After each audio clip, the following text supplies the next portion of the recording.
Hey everybody, Rob Williams here. At the outset, I think it's really important for folks to understand just what it takes to make you really, really rich.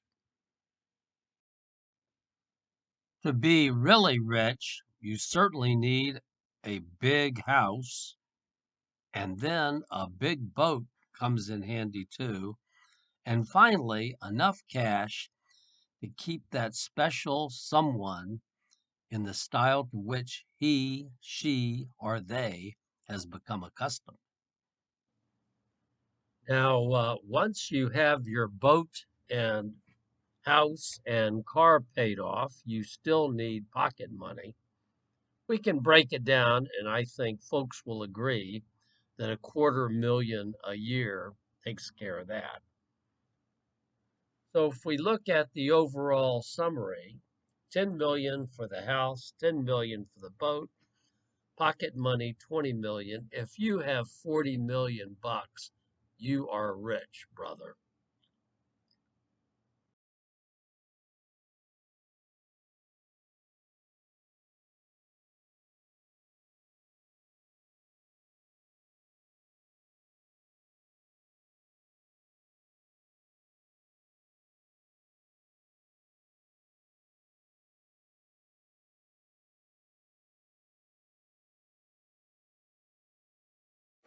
But at least one person has become extremely rich, richer than any man in history, from all of this, including a lot of the suffering. That would be Amazon CEO, Democratic donor, owner of the Washington Post, Jeff Bezos. Jeff Bezos just yesterday made $13 billion. Now, 20 years ago, if that had happened, if a captain of industry had made $13 billion in a single day while the country got poorer, the Democratic Party would have had something to say about it. Not anymore, because the people getting rich are members of the Democratic Party. I'm not against wealth accumulation. I'm not against free enterprise. But $13 billion in a day suggests something is skewed with the system, no? And now, Sean Hannity takes over from New York. People can make money. They provide goods and services people want, need, and desire. That's America. It's called freedom, capitalism, and as long as it's honest, right? People decide. All right, Tucker, great show. And then I want to thank every Amazon employee and every Amazon customer because you guys paid for all of this. So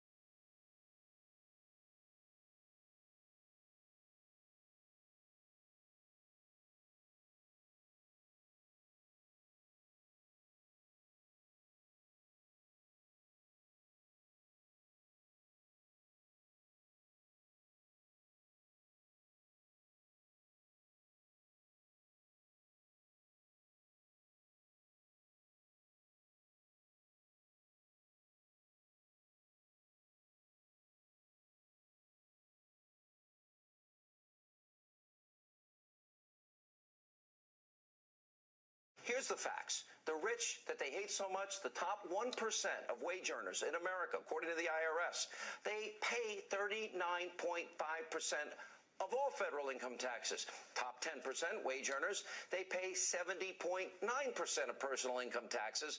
So it sounds like the rich are paying their fair share to me.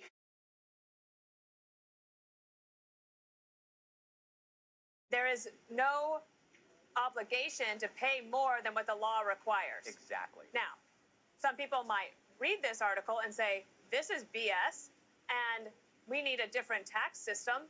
That would be something that Congress could take up. Like, there might be a better way to do taxes that encourages better investment and figures out a way to make things more fair, etc.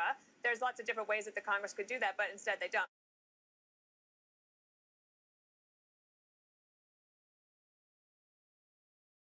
In this piece, it talks about how recent polling is showing that the American public is increasingly on board with raising taxes on the rich. As evidence, we pulled up this latest Fox News poll on the issue, whether Americans support raising taxes on the wealthy, on incomes over 10 million bucks.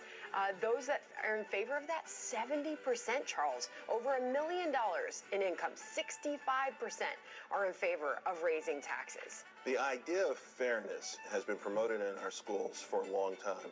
And we're starting to see kids who grew up in this notion that fairness above all. And now they're becoming voting age, and they're bringing this ideology with them.